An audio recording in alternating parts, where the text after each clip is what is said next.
기도드리옵나이다. 아멘. 할렐루야. 아멘. 오늘 이 아침에는 나는 전능하신 하나님을 믿습니다 라는 제목으로 하나님 말씀 전하겠습니다. 한 사람이 시장에 갔는데 주변을 둘러보니까 간판 중에 하나님의 과일 가게라는 간판이 보였어요. 그래서 이 사람이 생각하기를 저기 가면 정말 내가 원하는 과일을 살 수 있겠구나 생각하고 그 과일 가게에 들어갔습니다. 그리고 과일 가게 주인에게 이렇게 이야기해요. 완전한 바나나와 완전한 참외, 완전한 수박과 완전한 복숭아를 주십시오. 그랬더니 그 과일 가게의 사장인 하나님께서 그 사람의 말에 이렇게 말씀하세요. 미안합니다. 이 가게에는 완전한 바나나 또 완전한 참외, 완전한 수박과 완전한 복숭아는 없습니다. 그러자 이 사람이 너무 당황해서 이곳은 하나님의 과일 가게라면서요. 그런데 왜 완전한 과일이 없죠? 이렇게 묻자 하나님은 다시 이렇게 말씀하세요. 이 가게에서는 완전한 과일을 파는 것이 아니라 대신 완전한 열매를 맺을 수 있는 씨앗을 팝니다 라고 대답하십니다. 여러분, 신앙생활이라는 것은 예수님을 믿고 즉시 무언가 극상품의 포도를 맺듯이 바로 하루아침에 달라지는 것이 아니죠. 대신 살아있는 복음의 씨앗이 심령에 새겨지는 것입니다. 그래서 이 복음의 씨앗이 살아있는 씨앗이라면 그 씨앗은 눈에 보이지 않지만 시간이 지나면서 자라게 되어 있습니다.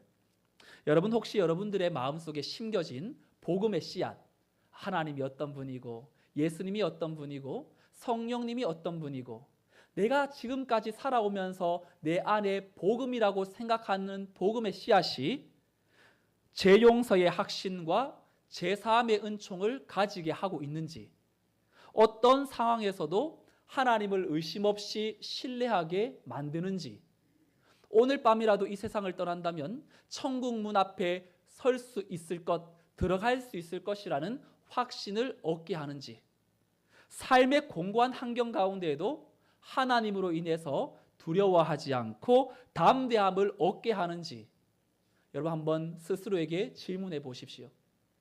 만약 복음의 씨앗이 명확하게 살아있고 제가 드린 질문에 예스라고 말한다면 여러분들의 마음속에 아직 그래도 왜 이 모양이지? 라고 마음에 좀 내 모습에 불만족스러울지라도 믿음의 씨앗은 계속 자라고 있는 것입니다. 만약 내가 예수님을 믿는다고 하면서도 내가 구원받은 것이 흔들리거나 내가 정말로 제 사함의 은총을 가지고 있거나 내 공고한 상황 속에서 하나님을 신뢰하지 못하고 두려움이 먼저 앞선다면 내가 믿는 바를 다시금 점검해야 되지 않겠습니까? 저는 원래 예수님의 제자로 성장하기 위해서 정말로 허우대만 큰 그러한 이런 외면적으로 볼 때에 문제없는 그런 성도가 아니라 정말로 우리의 내면이 꽉 찬 예수의 제자로 성장하기 위해서 제일 먼저 진단하고 나누어야 될 내용이 바로 기도하는 중에 우리가 믿는 바를 정립하는 것이 필요하겠다라는 아버지의 마음을 또 깨닫게 해주셔서 오늘부터 13주 정도에 걸쳐서 사도신경의 한 내용을 또 말씀을 통해서 풀어보려고 합니다. 여러분, 사도신경을 주일마다 고백합니다. 새벽 기도 나오시는 분들은 일주일에 한 7번 고백하게 되겠죠. 여러분, 사도신경이라는 것은 고백입니까? 아니면 선포입니까? 고백. 여러분, 사도신경은 우리가 믿는 바를 고백하는 것과 동시에 또 내가 믿는 바를 선포하는 것과 같습니다. 우선 사도신경이라는 건 사도들이 기록한 건 아니에요. 저자가 사도들이 아닙니다. 사도신경이란 이름이 붙여진 것은 아마 사도들의 그 권위를 더하기 위해서 인위적으로 붙여진 명칭이지만 그렇다고 해서 사도와 전혀 별개의 내용은 아니에요. 사도들이 이 땅에서 예수님의 말씀을 가르치고 함께 전할 때에 그들이 선포한 내용을 잘 요약해서 정리해 놓은 것이 바로 2세기 무렵 교회의 신앙을 지키려고 했던 사람들이 만든 것입니다.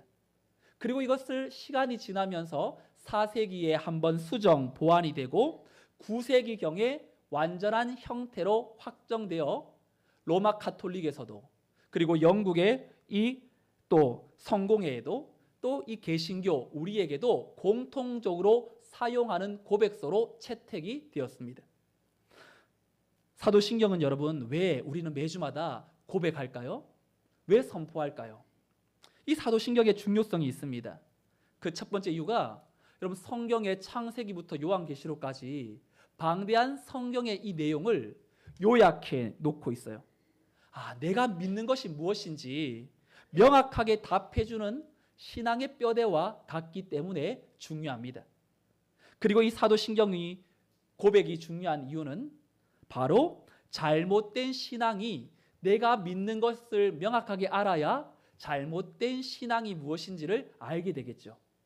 여러분 누구 중에서도 사도신경의 어떤 내용을 부정한다거나 그것을 거부하거나 믿지 않는다면 이단이 되고 거짓 신자가 됩니다. 또한 사도신경은 하나님을 향한 우리의 고백이기 때문에 중요합니다. 여러분 10계명은 10가지의 계명은 하나님이 인간에게 지키라고 주신 하나님과 사람에 대해서 나뉘어진 하나님의 명령이라면 사도신경이라는 것은 하나님을 향한 인간의 고백이에요. 여러분 고백은 고백으로만 그쳐져서는 절대로 능력이 나타나지 않죠. 바로 고백에는 책임이 따르는 것입니다.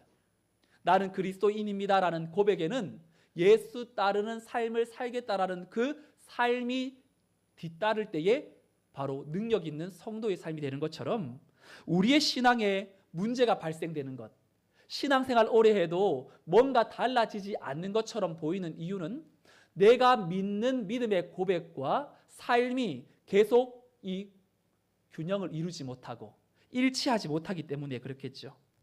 여러분 화면 하나 보시면 사도신경의 이 신경이라는 이 단어, 이 말은요 어떤 뜻이냐면 크레도라는 단어를 사용하는데 크레라는 것은 심장이라는 뜻이고요.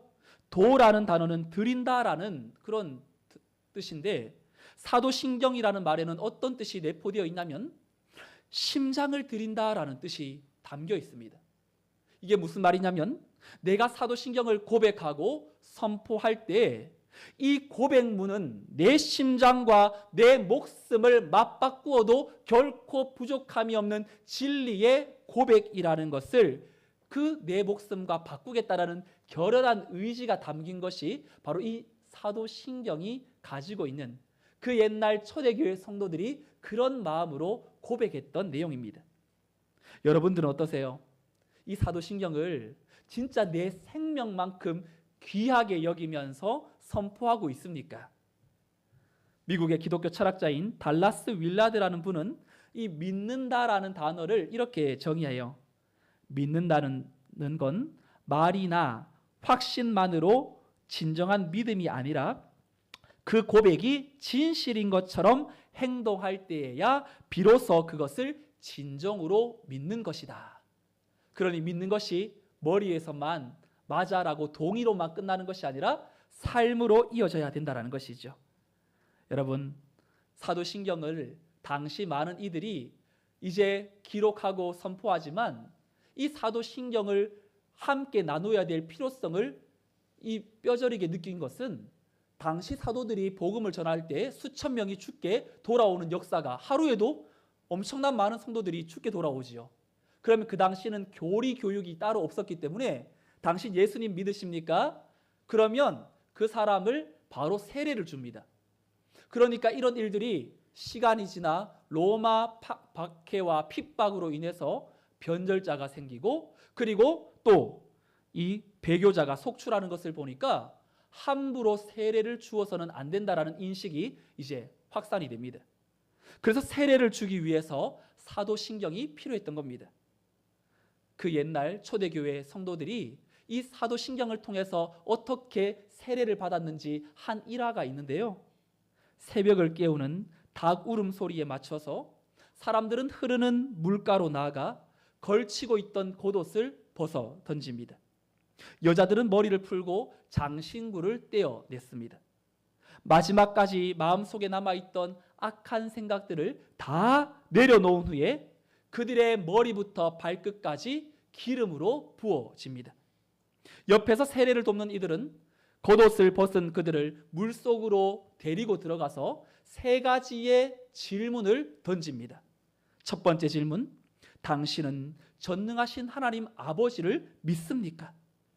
세례자가 예 믿습니다라고 말하면 옆에서 있던 사람들이 그 사람을 완전히 물속에 잠그었다가 일으켜 세웁니다. 그리고 두 번째 질문을 합니다. 당신은 예수 그리스도가 하나님의 아들인 것을 믿습니까? 예수님이 성령으로 잉태되어 처녀인 마리아의 몸에서 태어나신 것과 본디오 빌라도에게 고난을 받아 십자가에 못 박혀 돌아가신 것과 사흘 만에 죽은 자들 가운데 다시 살아나신 것을 믿습니까? 예수님이 부활하신 후에 하늘에 올라가서 전능하신 하나님 우편에 앉아 함께 만물을 통치하시고 훗날에 산자와 죽은 자를 심판하러 오신다라는 사실을 믿습니까? 이 질문에 세례자가 예 믿습니다라고 말하면 두 번째 그들을 물속에 잠굽니다. 그리고 마지막 질문을 합니다.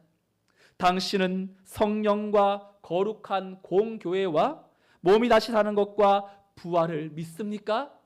세례자가 복받치는 그 감정에 네 믿습니다라고 한 번 더 고백하면 물속에 세 번째 들어갔다가 나온 이후에 그들의 몸을 다시금 기름을 붓고 소금을 주었다고 합니다.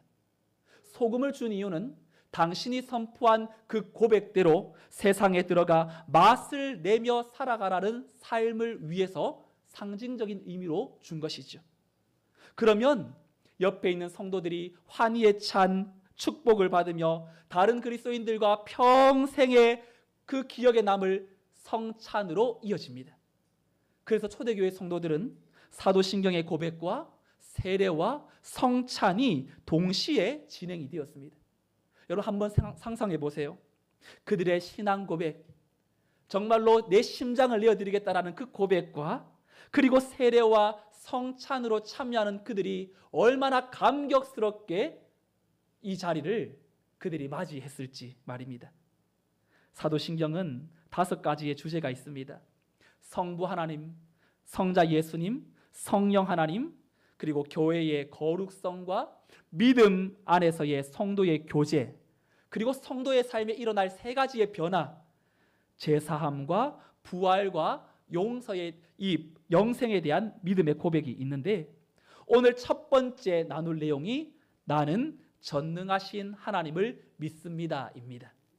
여러분, 첫 번째 사도신경은 이렇게 시작하죠. 전능하사 천지를 만드신 하나님 아버지를 내가 믿사오며. 여러분 한번 질문해 볼게요. 이 문장에서 제일 중요한 구절은 무엇일까요? 1번, 하나님이 전능하시다라는 것이 중요합니까? 2번, 하나님이 천지를 만드신 것이 중요합니까? 3번, 하나님이 아버지라는 사실이 중요합니까? 4번, 내가 전능하사 천지를 만드신 하나님 아버지를 믿는 것이 중요합니까? 4번. 예. 여러분, 우리가 믿든 믿지 않든 하나님은 전능하시고 하나님은 천지를 창조하셨고 하나님은 아버지가 되시는 것은 변하지가 않아요. 그런데 내가 믿지 않으면 아무런 변화가 일어나지 않는 것입니다. 그래서 사도신경의 첫 출발은 영어로 보면 I believe in God the Father Almighty라고 나는 믿습니다라고 시작합니다. 또 예전 헬라어나 이 원어도 보면 나는 믿습니다라고 시작되는데 한글만 이 구조상 전능하사 천지를 만드신 하나님 아버지를 그 다음 주어가 나오죠. 내가 믿사오며. 그래서 이 사도신경의 선포를 통해서 내가 믿는다는 것이 두드러지지 않아요. 하지만 우리는 나는 믿습니다. 믿음의 중요성을 이 사도신경을 통해서 점검하게 만드는 것입니다. 여러분, 하나님은 우리에게 태초에 천지를 창조하시니라 선포를 하고 이것을 믿으라고 우리에게 요구하지 않아요. 이 사실을 믿는 성도가 요한계시록 마지막 22장 20절에 아멘 주 예수여 오시옵소서라고 고백할 수 있는 것처럼 성경은 우리에게 하나님을 향한 믿음이 중요함을 말해줍니다. 오늘 본문에는 그 전능하신 하나님, 전능하사 천지를 만드신 전능하다라는 그 전능이 처음으로 등장하는 단어가 오늘 창세기 17장에서 만나게 됩니다. 오늘 창세기 17장 1절은 아브람을 찾아오신 하나님이 스스로 자신을 어떻게 소개하냐면 1절 말씀 우리 다시 한번 읽어볼까요? 1절 시작. 아브람이 99세 때에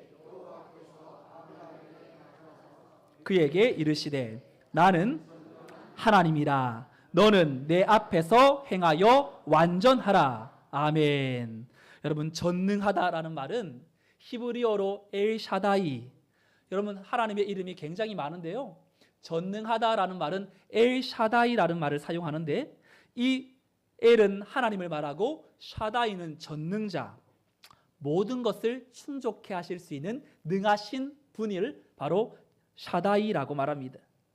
성경 기자는 오늘 이 전능한 하나님을 드러내기 위해서 의도적으로 창세기 17장 1절에 아브라함의 나이를 기록해 놓습니다. 여러분 몇 세로 기록되어 있죠? 99세. 올해 저희 교회에도 99세에 조금 못 미치는 95세의 우리 집사님 계십니다.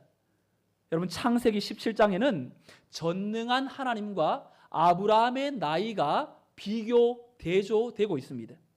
나이가 99세라는 말에는 여러분 무엇을 전제하는 것일까요? 지난주 신년 부흥성회 때에 너무 충격적인 발언을 우리 강사 목사님이 하셨죠. 이 나이에 따른 상품의 가치를 매기면서 10대는 신상품이라고 하시고 20대는 정품이라고 하시고 30대는 상품이라고 하시고 40대는 뭔지 기억나세요? 바겐세일이라 그러시고 50대는 입에 담지 못할 창고 대방출이라 그러시고 60대는 폐품 수거라 그러시고 70대부터는 말하지 않겠습니다. 여러분 99세는 뭐라고 붙일 말이 선뜻 생각나지도 않아요. 그런데 성경은 아브라함의 나이를 굳이 기록해 놓는 것은 아브라함은 이제 더 이상 자녀를 생산할 기력이 없다는 것을 보여주기 위한 것이겠죠. 그리고 그러한 아브라함과 상관없이 하나님은 어떤 분이라고 우리에게 말하냐면 나는 전능한 하나님이라고 말합니다. 이 말은 하나님의 역사가 아브라함의 나이가 99세든 100세든 아무런 상관이 없이 하나님은 스스로 만족할 만한 결과를 낼 수 있는 전능한 하나님이라는 사실을 선포하고 있는 것입니다. 그래서 전능하다라는 말은 하나님의 절대적인 주권을 강조하는 표현이고 하나님의 섭리를 말하는 것입니다. 여러분 우리는 전능하신 하나님을 믿는다라고 말할 때 자꾸만 우리의 필요를 채워주시는 우리의 문제를 다 해결해 주시는 그 정도의 분으로만 내 문제의 해결자로만 생각하는 경향이 있죠. 하지만 전능하신 하나님은 우리의 소원만 들어주기 위해 계시는 분이 아니라 절대적인 능력을 가지고 크신 권세로 온 세상을 다스리시는 왕이세요. 그래서 찬양 가사 중에 전능하신 나의 주 하나님은 능치 못하실 일이 전혀 없네라고 말하는데 전능하신 그 하나님이 못하시는 것이 몇 가지가 있는데요. 하나님은 자신의 성품을 거스르는 일은 결코 하실 수 없으시고 선하신 하나님은 악을 행하실 수가 없고 진실하신 하나님은 거짓을 말씀하실 수가 없죠. 만약 어떤 존재가 전능한데 그 존재가 변덕스럽고 악을 행할 수 있다면 우리가 그 존재를 두려워는 하겠지만 결코 신뢰할 수는 없을 겁니다. 하나님은 모든 것을 그 뜻대로 행하고 다스리시되 그 모든 일은 완전히 선하고 진실하세요. 그래서 우리는 전능하신 하나님을 신뢰할 수 있는 것입니다. 아브라함이 전능한 이 하나님을 만났어요. 그런데 오늘 만난 것은 두 번째 만남이 이루어진 것이고요. 앞에 보면 창세기 앞장에 보면 하나님은 아브라함이 75세 때에 나타나세요. 그리고 내 몸에서 날 자가 상속자가 될 것이라고 친히 약속해 주셨어요. 그런데 75살 때에 하나님의 약속을 받았지만 아브라함은 10년이 지나면서 마음속에 하나님을 신뢰하지 못했습니다. 그리고 그만 실수하고 말았죠. 첩 하갈과 동침해서 이스마엘이 태어납니다. 그리고 아브라함은 이 이스마엘이 상속자라고 굳게 믿고 있었어요. 그리고 그의 나이 이제 99세, 75세 때에 찾아오신 하나님이 99세, 24년이 흐르고 나서 다시 찾아오셨어요. 그리고 하나님은 하나님의 때, 아브라함이 100세가 될 때 내 몸에서 날 상속자를 1년 앞에 남겨두고 그 아브라함을 찾아와서 75세 때 찾아오셨던 하나님의 그 약속을 상기시키십니다. 아브라함아, 너 기억나니? 75세 때에 내가 너를 이끌고 밖으로 나가서 하늘을 보면서 무별을 셀 수 있느냐고 내가 물었지. 너의 자손이 하늘의 별처럼 많아질 거라고 했던 거 너 기억나니? 그리고 너의 자손이 나중에 애굽의 바로 왕에게 이 400년 동안 섬긴 후에 내가 약속한 땅에 너의 후손들을 다 드릴 거라고 말한 거 기억나냐? 하나님은 75세 때에 찾아온 하나님을, 그 언약의 약속을 오늘 본문에서 다시 한번 상기시키세요. 그러면서 24년이 지난 그 아브라함의 마음속에 하나님께서 오늘 본문 2절에 이렇게 상기시키시죠. 내가 내 언약을 나와 너 사이에 두어 너를 크게 번성하게 하리라. 4절에도 보라, 내 언약이 너와 함께 있으니 너는 여러 민족의 아버지가 될지라. 그리고 아브라함의 이름을 아브라함이라고 5절에 계명하면서 많은 무리의 아버지가 될 것이라고 이렇게 선언하시면서 6절에 내가 너로 심히 번성하게 하리니 내가 내게서 민족들이 나게 하며 왕들이 내게로부터 나오리라.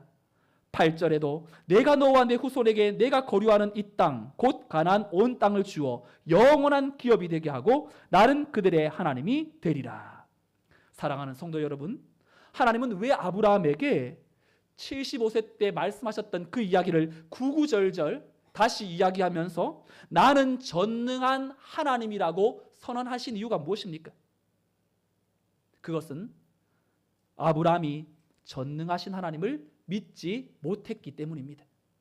하나님의 약속이 있었음에도 그 약속을 실현 가능한 것으로 그는 생각하지 못했기 때문에 하나님은 하나님의 약속을 하나님의 때에 이루어 가실 것을 아브라함에게 가르치시기 위해서 너는 나의 약속을 잊었고 믿지 못하였지만 나는 전능한 하나님이라, 내가 한 약속을 친히 이루시는 그 하나님인 것을 보여주시는 것입니다. 여러분, 전능한 하나님은 어제나 오늘이나 영원토록 동일하신 하나님이신 줄로 믿습니다. 그래서 내 계획대로 모든 일이 차질 없이 진행될 것이라는 것을 아브라함에게 말하면서 너는 잠에서 깨어 불신앙에서 깨어나라. 24년 전에 내가 너에게 약속한 것을 잊지 말아라. 내 태가 끊어져서 너가 자녀를 낳을 기력이 남아 있지 않다고 믿겠지만, 그렇게 생각하겠지만 나는 분명히 약속한 대로 전능한 하나님으로 그 일을 이루겠다고 아브라함에게 말씀하는 겁니다. 그러면서 하나님은 한 가지 명령을 내리세요.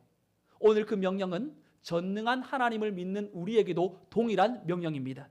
오늘 1절 끝에 하나님은 스스로 전능한 하나님이라고 소개하시면서 우리에게 결단 겸 우리의 삶에 촉구해야 될 한 가지 내용을 말씀하시는데 1절 끝에 뭐라고 되어 있죠?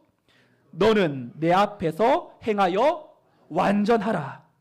완전하다라는 단어는 흠이 없는 이라는 뜻인데, 보통 하나님께 제물로 바쳐진 이 동물들이 흠이 없는 그러한 동물들을 바쳐야 했죠. 그런데 이 단어가 사람에게 사용될 때는 하나님과 친교를 나눌 수 있는 그런 성결한 상태를 말합니다. 하나님이 지금 아브라함에게 완전하라고 명령하시는 데에는 두 가지의 이유가 있는데, 첫째, 아브라함이 지금 하갈을 첩으로 취한 것이 하나님이 볼 때에는 완전하게 보이지 않았던 태도였어요.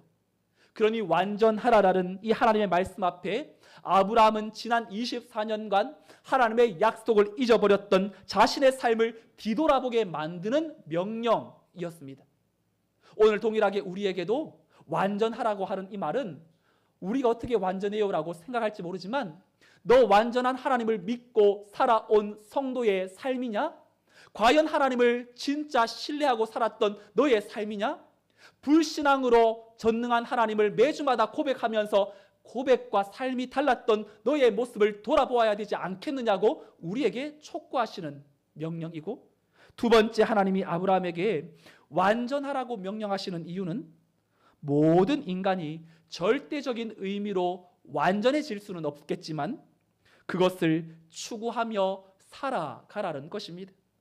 왜냐하면 하나님을 만날 수 있는 사람은 죄를 가지고 죄 가운데 거하면서 참으로 하나님 앞에 만날 수 없기 때문에 바로 하나님과의 관계에 막힘이 없는 그 삶을 살아내라는 하나님의 준엄한 명령입니다. 여러분, 하나님이 아무리 전능하셔도 아브라함이 전능하신 하나님의 결과를 받을 만한 거룩이 준비되어 있지 않다면 하나님의 기적은 일어날 수가 없습니다. 따라서 하나님은 아브라함의 거룩하게 되어 새로운 믿음을 가지라고 말씀합니다.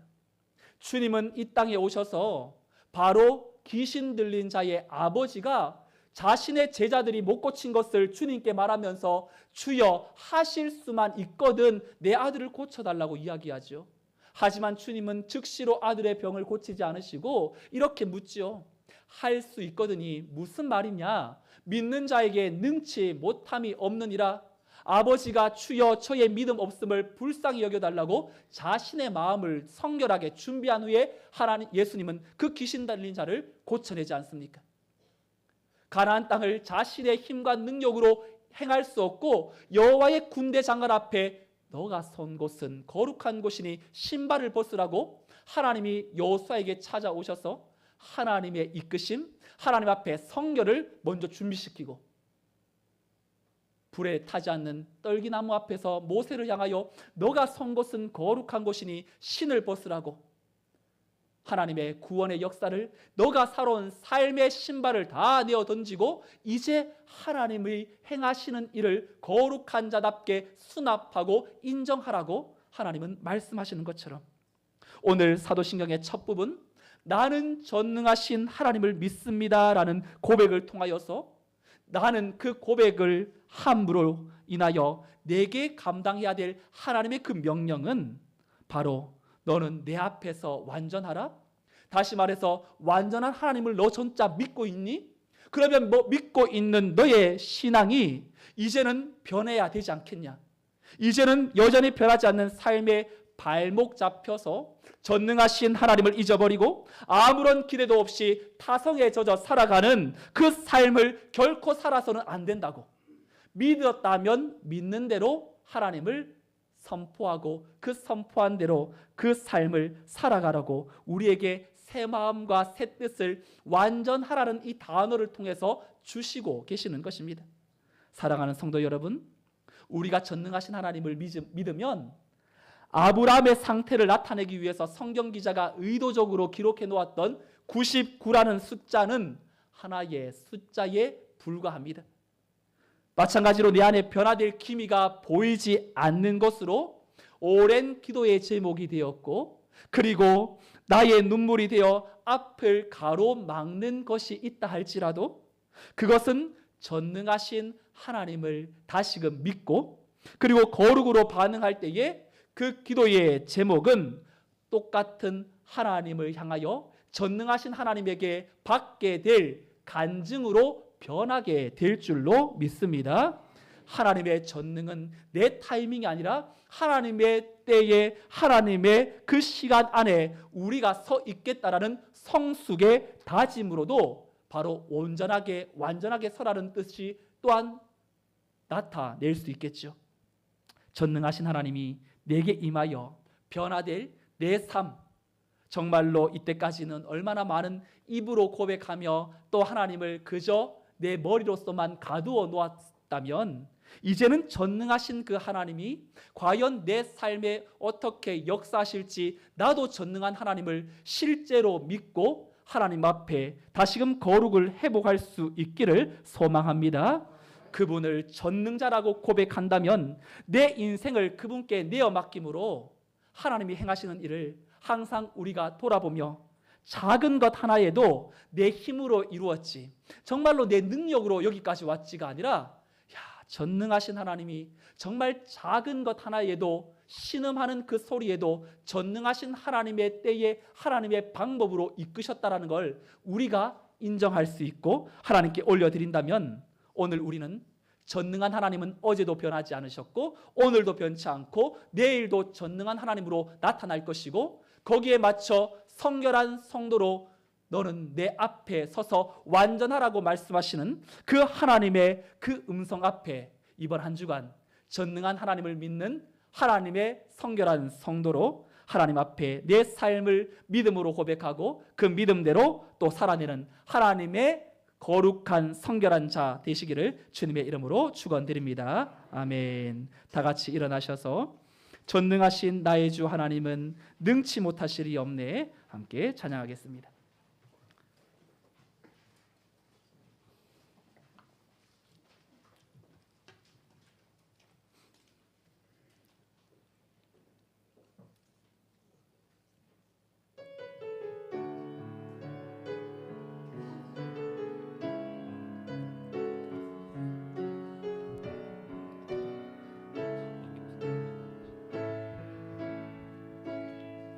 전능하신 나의 주 하나님은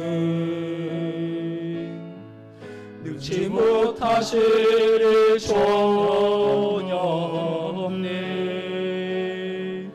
우리의 모든 간구도 우리의 모든 생각도 우리의 모든 꿈과 모든 소망도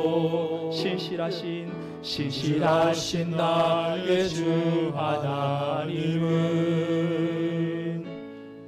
우리의 모든 괴로움 바꿀 수 있네. 불가능한 일 행하시고 죽은 자를 일으키시니 그를 이길 자 아무도 없네. 주의 말씀 의지하여 깊은 곳에 금을 던져 너를 그가 놀라운 일을 이루시는 것 보라. 주의 말씀 의지하여 믿음으로 금을 던져 믿는 자에게 능치 못함 없네. 주의 말씀 의지하여 주의 말씀 의지하여 깊은 곳에 금을 던져 오늘 그가 놀라운 일을 이루시는 것 보라. 주의 말씀 의지하여 믿음으로 금을 던져 믿는 자에게 능치 못함 없네. 믿는 자에게 능치 못함, 믿는 자에게 능치 못함 없네.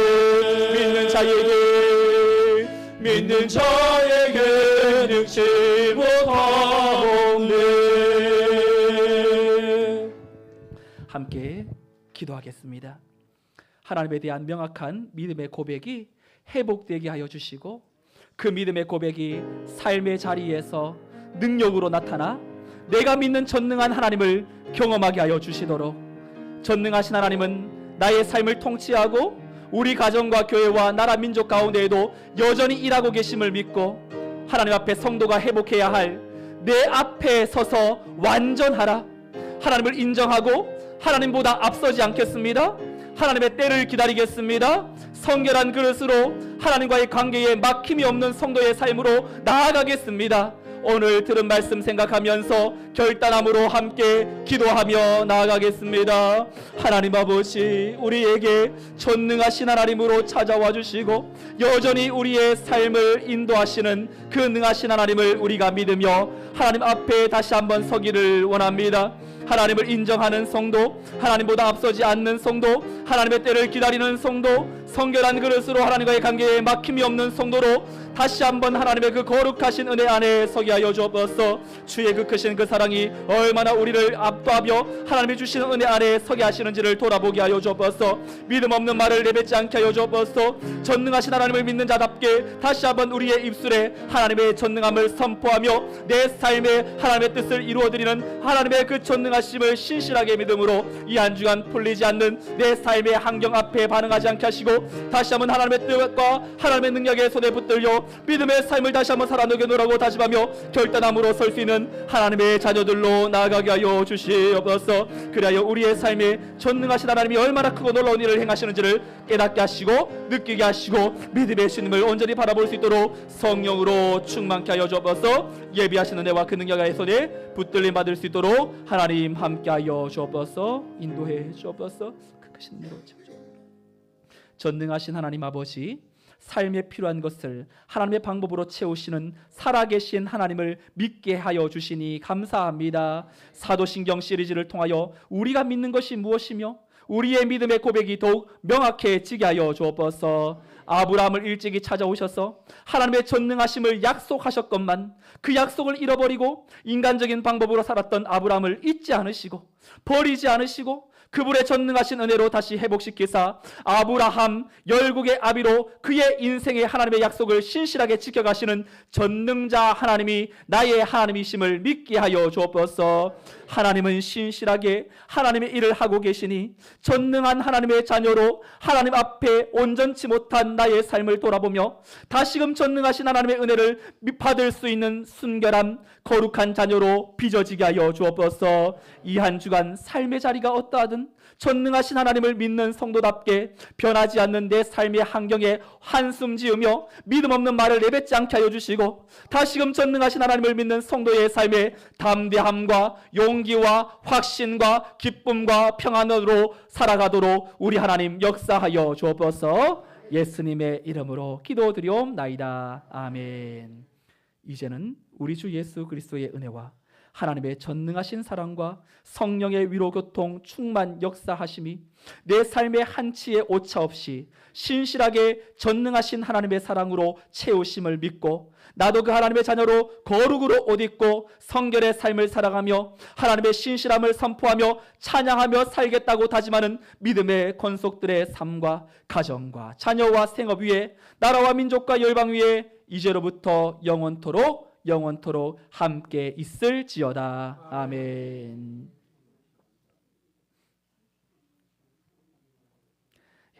바로 이어서 공동의회를 진행하겠습니다. 찬송가 440장 어디든지 예수 나를 이끌면 자리에 앉으셔서 함께 찬송하겠습니다. 440장 1절 3절 찬양하겠습니다.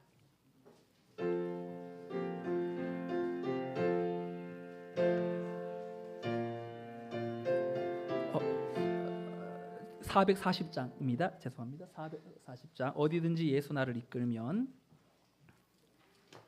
440장